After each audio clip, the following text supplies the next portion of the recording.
नमस्कार, अभिनंदन, आदाब। स्वागत है आपका हमारी खास पेशकश नायक में। मैं हूं संजीव श्रीवास्तव और आप सुन रहे हैं 92.7 बिग एफएम। उत्तर प्रदेश के आजमगढ़ जिले के एक गांव मिजवा में एक प्रतिष्ठित जमींदार परिवार हुआ करता था। उनके यहाँ एक बेटा हुआ। लड़के का नाम रखा गया अतहर हुसैन रिजवी। बच्चा बड़ा होता उससे पहले उसकी 4 बहनों की मौत हो गई। पिता ने बेटे को लखनऊ भेजा पढ़ने के लिए, लेकिन लड़के का पढ़ाई लिखाई में कोई खास मन लगता नहीं था। कॉलेज में जो अव्यवस्था थी उसके खिलाफ उसने आवाज उठानी शुरू कर दी। रोज सुबह कॉलेज गेट पर नारे लगते और अतहर हुसैन रिजवी विद्रोही नज़में उन मजमों में सुनाता। नज़में सुनाते हुए इस लड़के पर एक दिन नजर पड़ी एक लोकल एडिटर की, जिसका नाम था एहतशाम। और एहतशाम साहब के जरिए अतहर पहुंच गया मशहूर लेखक और शायर अली सरदार जाफरी के पास। बस यहीं से जैसे अतहर का चोला बदल गया। अतहर हुसैन रिजवी कहीं पीछे रह गया और जन्म हुआ हमारे आज के नायक कैफी आजमी साहब का। नायक आगे सुनाऊंगा आपको वो शेर जो कह दिया था कैफी आजमी ने सिर्फ 11 साल की उम्र में। और क्यों तोड़ दी एक लड़की ने अपनी सगाई कैफी आजमी की नज्म सुन के। और क्यों कैफी आजमी को फिल्म प्रोड्यूसर्स, डायरेक्टर्स अपनी फिल्मों के लिए खराब शगुन, बदकिस्मत मानने लगे। साथ ही हमारे साथ जुड़ेंगी शबाना आजमी भी और बताएंगी हमें अपने पिताजी के व्यक्तित्व के कुछ कम जाने पहचाने पहलुओं के बारे में। तो आप बने रहिए हमारे साथ और सुनते रहिए नायक। नमस्कार, अभिनंदन, आदाब। स्वागत है आपका हमारी खास पेशकश नायक में। मैं हूं संजीव श्रीवास्तव। बात कर रहे हैं हम आज महान शायर, गीतकार कैफी आजमी साहब की। कैफी आजमी पर अपनी 4 बहनों की मौत का बहुत गहरा असर पड़ा था। उस सदमे से वो बहुत लंबे अरसे तक उबर नहीं पाए थे। बचपन से ही उन्हें चीजों को एक अलग अंदाज से, एक अलग नजर से जैसे देखने की आदत पड़ गई थी और शायद इसी आदत ने बनाया उन्हें एक महान शायर। कैफी आजमी ने शायरी शुरू की सिर्फ 11 साल की उम्र में। और जब पहली गजल उन्होंने अपने गांव में एक महफिल में सुनाई तो उनकी उम्र को देखते हुए किसी को यकीन ही नहीं हुआ कि ये इस बच्चे की लिखी हुई गजल है। कैफी को इस बेयकीनी पे, लोगों के नहीं एतबार करने पे बड़ा दुख हुआ। तो दोस्तों, कैफी आजमी ने जो वो गजल सुनाई थी 11 साल की उम्र में, उस गजल का मतलब आपके लिए पेश करते हैं। इतना तो जिंदगी में किसी की खलल पड़े, हंसने से हो सुकून, न रोने से कल पड़े। 11 साल की उम्र में लिखी थी और सुनाई थी कैफी साहब ने ये गजल। आप सोच सकते हैं क्या हुनर होगा उनमें। जीनियस थे कलम का, जहां तक सवाल है। बाद में इसी गजल को बेगम अख्तर ने अपनी आवाज दी। पूरे देश में ये गजल मशहूर हुई। आगे बताऊंगा आपको कि क्यों कैफी आजमी की नज्म सुनकर अपनी सगाई तोड़ डाली एक लड़की ने। ऐसा क्या था उस नज्म में, जानने के लिए आप बने रहिए हमारे साथ। आप सुन रहे हैं नायक। नमस्कार, अभिनंदन, आदाब। स्वागत है आपका हमारी खास पेशकश नायक में। मैं हूं संजीव श्रीवास्तव। बात कर रहे हैं हम आज महान शायर, गीतकार, the one and only Kaifi Azmi साहब की। क्यों कैफी आजमी साहब की नज्म सुनकर अपनी सगाई तोड़ डाली एक लड़की ने। कैफी के चाहने वाले उन्हें रुमानियत का शायर कहते थे और ऐसे कई किस्से हैं जिनसे हमें ये मालूम पड़ता है कि कैसे उनके प्रशंसक उनको अपना दिल दे बैठते थे। ऐसा ही एक किस्सा उनके कंटेम्प्रेरी शायर निदा फाजली साहब ने साझा किया था। हाल ही में निदा फाजली साहब का देहांत हुआ है। वो खुद अपने आप में एक बहुत बेहतरीन शायर थे।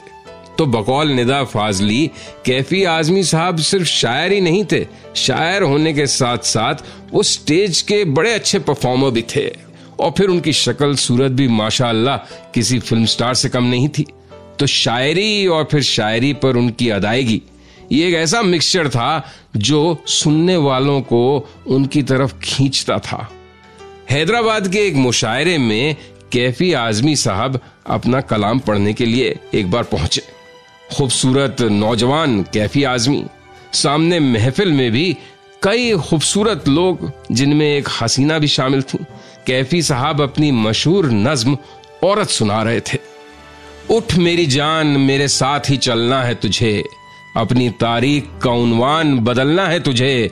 उठ मेरी जान, मेरे साथ ही चलना है तुझे। हैदराबाद के उस मुशायरे में कैफी साहब ने जब ये नज्म पढ़ के सुनाई तो वहां बैठी एक बहुत ही खूबसूरत हसीन लड़की बस जिद पर अड़ गई कि मैं अपनी मंगनी तोड़ूंगी, अगर शादी करूंगी किसी से तो बस कैफी आजमी से ही करूंगी, नहीं तो जिंदगी भर कुंवारी रहूंगी। स्वागत है आपका हमारी खास पेशकश नायक में। मैं हूं संजीव श्रीवास्तव और आप सुन रहे हैं 92.7 बिग FM। बात कर रहे हैं हम आज महान शायर गीतकार कैफी आजमी साहब की। तो कैसे हासिल किया कैफी आजमी ने अपनी जीवन संगनी को? हैदराबाद के मुशायरे की हम बात कर रहे थे। बड़े ही शानदार निराले अंदाज में कैफी साहब अपनी नज्म सुना रहे थे। सुनने वालों में एक लड़की भी बैठी थी अपनी सहेलियों के साथ, जो कह रही थी कैसा बदतमीज शायर है, यह उठ कह रहा है, उठिए कहना चाहिए। कैफी साहब की नज्म आगे बढ़ती, वो लड़की भी व्यंग से वो पंक्तियां दोहराती जो कैफी साहब कह रहे होते, उठ मेरी जान, मेरे साथ ही चलना है तुझे। लेकिन जब तक नज्म खत्म होती, इन सब के बीच कहीं ना कहीं वो लड़की भी अपनी जिंदगी का सबसे बड़ा फैसला ले चुकी थी। कम्युनिस्ट पार्टी कैफी आजमी को तब सिर्फ 40 रुपए महीने तनख्वाह देती थी। माँ बाप ने लाख समझाया लेकिन वो नहीं मानी। कुछ ही दिनों बाद अपने पिता को मजबूर करके उन्हें बंबई ले आधम की। और फिर हुई इस कहानी की हैप्पी एंडिंग। सज्जाद जहीर साहब के घर में कहानीकार इस्मत चुगताई, फिल्म निर्देशक शाहिद लतीफ, शायर अली सरदार जाफरी, अंग्रेजी के मशहूर लेखक मुल्कराज आनंद की मौजूदगी में कैफी आजमी और उस लड़की का रिश्ता, जो एक हैदराबाद के मुशायरे में शुरू हुआ था, पति पत्नी के रिश्ते में बदल गया। शादी हो गई उन दोनों की। कैफी आजमी साहब की पत्नी का नाम शौकत खान था, जो बन गई शौकत आजमी। और कैफी आजमी और शौकत आजमी की बेटी हैं भारत की सबसे टैलेंटेड एक्ट्रेसेस में से एक शबाना आजमी। आगे जानेंगे खुद शबाना आजमी से कैसे ट्रेंड ही बदल दिया कैफी साहब ने गुरुदत्त और SD बर्मन के साथ मिलकर। नमस्कार, अभिनंदन, आदाब, स्वागत है आपका हमारी खास पेशकश नायक में। मैं हूं संजीव श्रीवास्तव। बात कर रहे हैं हम आज महान शायर, नगमा निगार और गीतकार कैफी आजमी साहब की।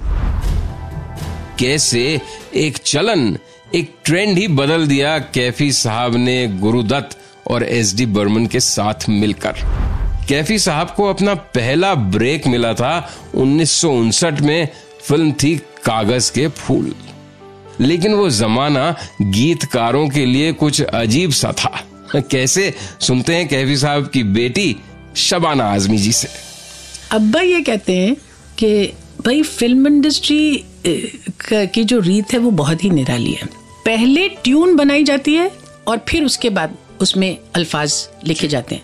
तो ये बिल्कुल ऐसे है कि जैसे पहले आपने कब्र खोद दी, उसके बाद आपने एक मुर्दा तलाश किया कि किस तरह से उस साइज का मुर्दा उसमें ढूंढे। तो कभी उसके हाथ बाहर निकल आते हैं, कभी पैर बाहर निकल आते हैं। तो मुझे लोग इसलिए काम देना लग गए क्योंकि उनको लगा कि मैं मुर्दे अच्छे गाड़ लेता हूँ। तो ट्यून देते थे उनको SD बर्मन। अब हुआ ये कि बर्मन ट्यून बना रहे थे और अब्बा तकरीबन उसके साथ साथ इसके अल्फाज भी लिखने लगे और अपने आप में ही उन्होंने ये गाना बना लिया। जब गुरुदत्त ने सुना तो वो उनको इतना पसंद आया कि उन्होंने कहा कि इसके लिए मैं खास सिचुएशन बनाऊंगा। तो सुना साहब आपने कि कैसे एक चलन, एक ट्रेंड ही बदल दिया कैफी साहब ने गुरुदत्त और SD बर्मन के साथ मिलकर। आगे बढ़ते हैं और आपको बताऊंगा बहुत जल्दी ही कई फिल्म मेकर्स, प्रोड्यूसर्स, डायरेक्टर्स हमेशा मानते रहे कैफी साहब को अपनी फिल्मों के लिए बदकिस्मत। क्यों था ऐसा और वो कौन सी फिल्म थी जिसने बना दिया कैफी आजमी को जीवन भर के लिए अपाहिज? सुनते रहिए नायक। नमस्कार, अभिनंदन, आदाब, स्वागत है आपका हमारी खास पेशकश नायक में। मैं हूं संजीव श्रीवास्तव और आप सुन रहे हैं 92.7 बिग एफएम। क्यों फिल्म इंडस्ट्री समझने लगी थी कैफी आजमी को मनहूस अपनी फिल्मों के लिए, और वो कौन सी फिल्म थी जिसने बना दिया कैफी आजमी को जीवन भर के लिए अपाहिज। कैफी साहब के गाने कई बेइंतहा मशहूर हुए, लेकिन अनफॉर्चुनेटली वो फिल्म्स नहीं चली। कागज के फूल के बाद फिर कैफी साहब की एक और फिल्म आई, शोला और शबनम। गाने इसके भी बहुत मशहूर हुए, लेकिन फिल्म बॉक्स ऑफिस पर ये भी पिट गई। एक के बाद एक कैफी साहब की कई फिल्में आईं, सबके गाने तो होते हिट, लेकिन फिल्म जाती थी पिट। इसी माहौल में एक दिन कैफी साहब के घर पहुंचे चेतन आनंद। सुनते हैं वो किस्सा शबाना आजमी से। एक दिन चेतन आनंद हमारे घर जानकी कुटीर आए और उन्होंने कहा, मैं बहुत अरसे के बाद एक फिल्म बना रहा हूँ कैफी साहब, और मैं चाहता हूँ कि इसके गाने आप लिखिए। तो कैफी साहब ने कहा कि आप क्यों ये बेड़ा उठा रहे हैं, लोग कहते हैं कि मैं अच्छा तो लिख सकता हूँ लेकिन मेरे सितारे खराब हैं। तो चेतन साहब ने कहा, मेरे बारे में भी लोग ये कहते हैं कि मैं अच्छी फिल्में बनाता हूँ लेकिन मेरे सितारे खराब हैं, तो क्या मालूम दो खराब सितारे मिलेंगे तो एक अच्छी चीज हो जाएगी। और फिर हकीकत बनी और there was no turning back. Chetan Anand की आने वाली सभी फिल्मों के तकरीबन उन्होंने गाने लिखे। हीर रांझा में कैफी साहब ने एक इतिहास कायम किया, उन्होंने पूरी फिल्म शायरी में लिखी। हिंदी सिनेमा के इतिहास में ऐसा पहले कभी हुआ नहीं था। इस फिल्म पर कैफी साहब ने बहुत मेहनत की, रात रात भर जग कर वो लिखते थे। हाई ब्लड प्रेशर हो गया उन्हें, लेकिन उसके बावजूद उन्होंने लिखने का काम जारी रखा। इसी दौरान उन्हें ब्रेन हैमरेज हुआ और फिर पैरालिसिस। अपाहिज हो गए कैफी साहब। नमस्कार, अभिनंदन, आदाब, स्वागत है आपका हमारी खास पेशकश नायक में। मैं हूं संजीव श्रीवास्तव और आप सुन रहे हैं 92.7 बिग एफएम। बात कर रहे हैं हम आज क्रांतिकारी सोच के मालिक, एक बहुत ही खूबसूरत नगमा निगार, महान शायर कैफी आजमी साहब की। कैसे एक डॉक्यूमेंट्री फिल्म मेकर ने, जो कैफी साहब पे फिल्म बना रहे थे, उन्होंने तय की एक तरह से कैफी आजमी की डेट ऑफ बर्थ। सुनते हैं वो किस्सा शबाना आजमी से। असल में हुआ ये था कि किसी को पता ही नहीं था कि कैफी साहब की कब पैदाइश हुई। तो जब हम उनसे पूछते थे कि अब्बा आपकी पैदाइश आखिर कब हुई, तो कहते हम कैसे बताएं, क्योंकि अम्मा से जब पूछते थे तो अम्मा बोलती थी जौन साल ताउन आवत रहा ओ साल अथर्वा पैदा होते रहे। तो फिर कहते थे कौन साल ताउन आवा, ताउन जो है तूफान। तो कहते जिस साल अथर्वा पैदा होते थे। तो there was no way of knowing. तो एक मरतबा S Sukhdev ji documentary film maker थे, अब्बा के बहुत दोस्त थे, उन्होंने कहा कैफी साहब ये नहीं चल सकता कि आपका कभी जन्मदिन ही नहीं मालूम है, तो चलो 14 जनवरी इसको बना लेंगे। और तब से कुछ 74 से हमने 14 जनवरी को कैफी साहब का बर्थडे मान लिया।